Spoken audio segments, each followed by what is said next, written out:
प्यारे साथियों, अगर आपने 10वीं की परीक्षा पास कर ली है तो अगर आप लोग 11वीं में आ चुके हो तो मैं आज आपको बताने वाला हूं कि डॉक्टर कैसे बने। आज इस वीडियो में डॉक्टर बनने के लिए कितना खर्चा आएगा, डॉक्टर बनने के लिए कौन सा सब्जेक्ट हमको लेना पड़ेगा और डॉक्टर बनने के लिए हमको कितना अपना बलिदान देना पड़ेगा, कितना साल लगेगा, एवरीथिंग हम आपका फॉर्म अप्लाई करने से लेकर आपका एक कुशल डॉक्टर बनने तक का सारा डिटेल बताएंगे और इतने अच्छे से बताएंगे मेरे भाई, पूरे यूट्यूब पर ढूंढ लेना, इससे अच्छा वीडियो आपको नहीं मिलेगा। ये मेरा गारंटी के साथ दावा है, क्योंकि मेरे साथ पढ़ने वाले कई बच्चों का सिलेक्शन हो चुका है और कई लोग आईआईटी की तैयारी कर रहे हैं। ठीक है, तो देखो, अगर आपने 10th पास कर लिया है, आपका चाहे जितना परसेंटेज आए, चाहे आपका 95% आए, चाहे आपका 55% ही क्यों ना आए, अगर आपका सपना है डॉक्टर बनने का तो सिर्फ परसेंटेज कोई मायने नहीं रखता है। बस आप क्या करिए, 10th पास कर लीजिए और 11th में आपको लेना है पीसीबी सब्जेक्ट, यानी कि फिजिक्स, केमिस्ट्री, बायोलॉजी का आप चुनाव कीजिए। डॉक्टर बनने के लिए देखो मेरे बच्चे, क्या जरूरत होता है, डॉक्टर कैसे बने आपका क्वेश्चन है, तो डॉक्टर बनने के लिए आपको 12th पास करना पड़ेगा। ठीक है, 12th पास करना पड़ेगा,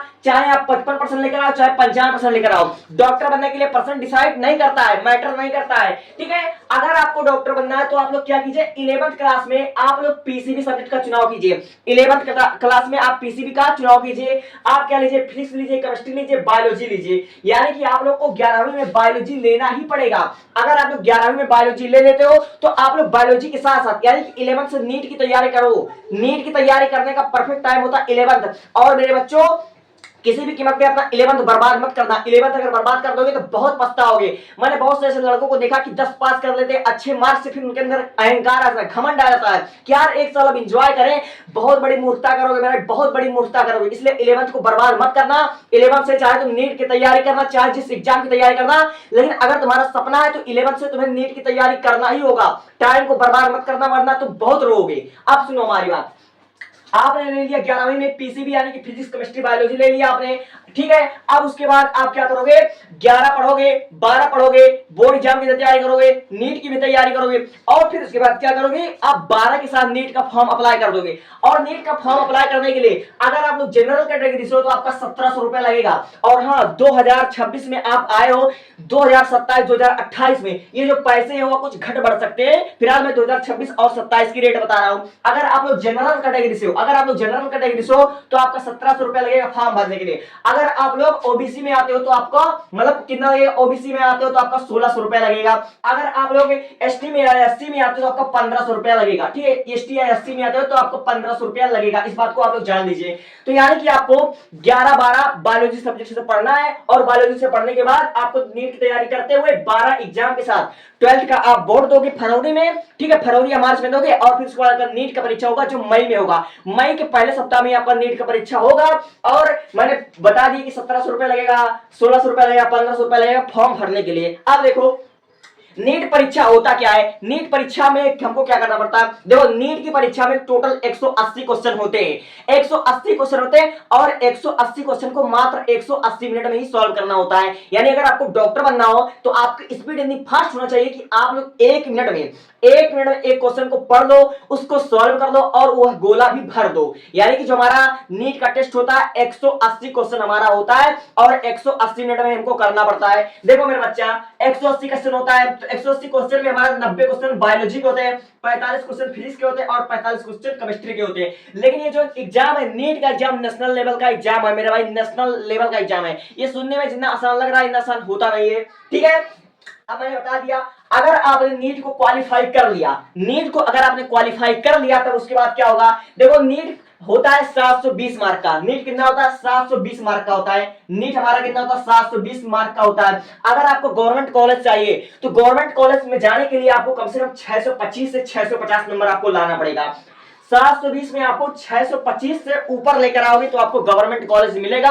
और जितना अच्छा आपका रैंक आएगा, जितना अच्छा आपका परसेंटेज आएगा, उतना अच्छा आपको सरकारी एमबीबीएस कॉलेज मिलेगा। ठीक है, तो भैया अब आता है कि अगर हम नीट की तैयारी करें तो हमको पैसा कितना लगेगा। सबसे अच्छा बात होता है पैसा, सैलरी, ये बहुत मायने रखता है। पैसा, सैलरी और टाइम बहुत मायने रखता है। ठीक है, तो अगर आप लोग ऑनलाइन क्लास करोगे तो 11वीं से अगर आप ऑनलाइन बैच लेते हो तो आपका 7,000, 7200, 8,000 ऐसे आएगा। लेकिन यही आप लोग ऑफलाइन पढ़ाई करना चाहते हो, आप लोग चाहते हो कि 10 पास करके हम कोटा चले जाएं, हम चले जाएं विद्यापीठ में या कहीं भी हम चले जाएं तैयारी करने। तो अगर आप लोग ऑफलाइन पढ़ाई करते हो, समझ रहे हो ऑफलाइन क्या होता है, तो आपका ऑफलाइन का फीस 50,000 रुपए से लेकर 2 लाख रुपया लग जाएगा। अगर आपका सपना कि हम कोटा जाकर पढ़ाई करें, तो कोटा जाने पर आपको 2 लाख रुपए से 3 लाख रुपया केवल नीट की तैयारी करने में लग जाएगा। इस बात को समझ लो। मैं जो कह रहा हूं एकदम परसेंटेज, एकदम सटीक बात कर रहा हूं, क्योंकि मैंने अपने समझ पड़ोसन में देखा है कि जितने लोग जा रहे हैं नीट की तैयारी करने, 1.5 लाख रुपया एडमिशन फीस है कोटा की। ठीक है, 1.5 लाख रुपया पूरे साल का, एडमिशन से लेकर पूरे साल का। यानी कि अगर आप लोग 11, 12, 2 साल कोटा में रहेंगे तो आपका 3 लाख रुपया खर्चा हो गया और आप डॉक्टर बनोगे या नहीं, ये तो अभी छोड़ दो, केवल फीस की बात करो। अगर आप लोग ऑफलाइन पढ़ते हो तो 50,000 रुपए से लेकर 2 लाख रुपया आपका फीस लगेगा। और फिर उसके बाद अगर आप नीट क्वालिफाई कर लेते हो तो, तब बात कर रहा हूं, नीट अगर क्वालिफाई कर ले तो नीट आपसे निकल गया तब। अब आते हैं एमबीबीएस। अगर आपने नीट क्वालिफाई कर लिया और नीट में अगर आपने अच्छे रैंक लेकर आया, अच्छा परसेंटेज लेकर आया, 650 से ऊपर लाओगे तो आपको एमबीबीएस कॉलेज मिलेगा, सरकारी मिलेगा। और सरकारी एमबीबीएस कॉलेज मिलेगा तो वो होती है डॉक्टर की डिग्री, एक अच्छे कुशल डॉक्टर की डिग्री आपको मिलेगी, और चूंकि होगी आपकी 5.5 साल की डिग्री। और हाँ, अगर आपका डॉक्टर बनने का सपना है तो 5.5 साल तक आप 1 रुपया कमाओगे नहीं, ऊपर से आपको लगाना पड़ेगा। बहुत से बच्चे कहते हैं कि कमा लेंगे, नहीं कमा पाओगे मेरे भाई, रियलिटी बता रहा हूं। देखो, आपने ये 2 लाख रुपए लेकर नीट क्वालिफाई किया, आपको मिल गया एमबीबीएस कॉलेज, और ये होता है आपका 5.5 साल का कोर्स। 5.5 साल का कोर्स होता है, 5.5 साल का। 4.5 साल तो आपको लगातार पढ़ाई करना पड़ेगा, और 1 साल आपका होता है इंटर्नशिप, यानी कि छोटा मोटा आप काम करने लगे, हो सकता है कि वहां पर अर्निंग करने लगो, 8 से 10,000 रुपए आप लोग कमाने लगोगे। ठीक है, तो यानी कि आप लोगों ने एमबीबीएस भी क्वालिफाई कर लिया, अब आपको नीट पीजी की तैयारी करना पड़ेगा। नीट पीजी की तैयारी करना पड़ेगा। अगर आप नीट पीजी की तैयारी कर लेते हो तो आप आ जाओगे एमडीएस या एमएस, यानी कि मास्टर ऑफ मेडिसिन या फिर मास्टर ऑफ सर्जरी, यहां पर आप लोग आ जाओगे। तो ये होता है आपका 3 साल का कोर्स होता है। लेकिन सबसे बड़ी बात कि हमने इसका फीस क्यों नहीं बताया, एमबीबीएस का फीस क्यों नहीं बताया।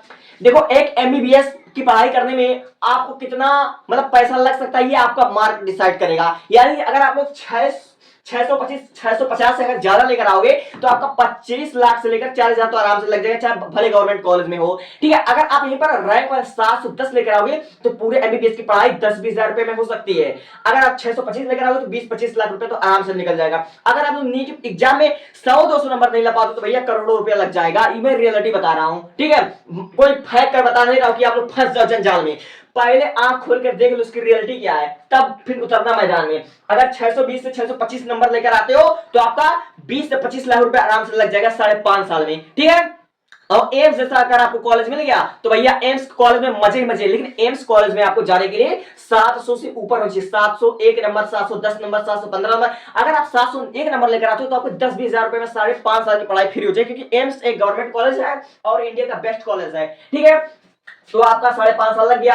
अब आपने नीट पीजी की तैयारी कर ली और एमडी एमएस की तैयारी कर ली। देखो, यहां तक तुमको पैसा देना पड़ेगा, लेकिन ये जो तैयारी यहां पर तुम पैसे की चिंता मत करो, क्योंकि इतना तुम कमाने लगोगे, इतना सरकार से तुमको स्कॉलरशिप बेस बहुत हेल्प मिल जाएगी। यहां पर तुम पैसों की चिंता मत करना, खाली तुम यहां तक आने की पैसों की चिंता करना।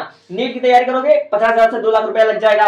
एमबीबीएस की तैयारी करोगे 25 लाख से लेकर 50 लाख लग जाएगा, करोड़ों भी लग सकता है। और नीट पीजी की तैयारी मत करो, मतलब इसकी तैयारी करो, लेकिन फीस की टेंशन मत लो। ठीक है, अब 3 साल का आप लोग एमडी या एमएस करोगे। ठीक है, और फिर उसके बाद आप लोग सुपर स्पेशलाइजेशन का करोगे तो 3 से 5 साल इसमें लग जाएगा। यानी कि एक कुशल डॉक्टर बनने में कुल मिलाकर 8 से लेकर 12 साल आपको लग जाएंगे। कैसे? देखो, आप नीट की तैयारी करोगे, पता नहीं आपका 1 साल में निकलेगा कि 2 साल में निकलेगा कि 3 साल में निकलेगा, ये तो पता नहीं। मान लेते हैं इसके लिए हम 1 साल काउंट कर लेते हैं, केवल 1 साल काउंट कर लेते हैं। 1 साल हो गया। ठीक है, एमबीबीएस की पढ़ाई 5.5 साल, 6.5 साल हो गया, 9.5 साल हो गया, और 12.5 साल, यानी कि 12-13 साल आपको लग जाएंगे। यानी कि अगर आपको एक कुशल डॉक्टर, एक सबसे बड़ा डॉक्टर बनना है तो आपको कुल मिलाकर 12-13 साल से लग जाएंगे। अगर आप 18 साल की उम्र से तैयारी करने निकलोगे, 18 साल की उम्र से अगर आप नीट दोगे तो आप 30 या 32 साल में एक अच्छा डॉक्टर बनकर निकलोगे। 30 या 32 साल की उम्र में आप अच्छा डॉक्टर बनकर निकलोगे, तब वहां पर आपकी सैलरी लाख रुपए से 2 लाख रुपए, 3 लाख रुपए महीना हो सकती है। अगर केवल एमबीबीएस डॉक्टर हो तो आपका 40,000 से 50,000 होगा सैलरी, 40,000 से 50,000 सैलरी होगा। अगर यहीं पर आप गवर्नमेंट पास जाओगे तो आपका 60,000 हो जाएगा। यहां तक आ जाओगे तो अपन 90,000 से 1 लाख रुपया सैलरी हो जाएगी। और यहां पर अगर आ गई गलती से तो भैया 3 लाख रुपया, 2.5 लाख रुपया महीना हो जाएगा। अगर आप ना खुद का हॉस्पिटल खोल लेते हो तो भैया आप खुद का हॉस्पिटल खोलने के लिए तो महीने के लाखों 10 लाख रुपए हो जाएंगे। अगर आप यूपी सिद्धार्थनगर से देख रहे हो तो आप लोग डॉक्टर चंद्रेश को जान सकते हो। डॉक्टर चंद्रेश के बारे में तो सुनना ही होगा, उसकी मंथली इनकम तो हम बता नहीं सकते, लेकिन 10 लाख प्लस है मंथली इनकम बता रहा हूँ, क्योंकि उनका समझ सकते हो डॉक्टर होना कितनी बड़ी बात है। Thank you for watching. I hope सारी बातें आपको समझ में आ गई होंगी। कोई क्वेश्चन हो तुरंत पूछो, तुरंत कमेंट कर रिप्लाई दूंगा। Thank you.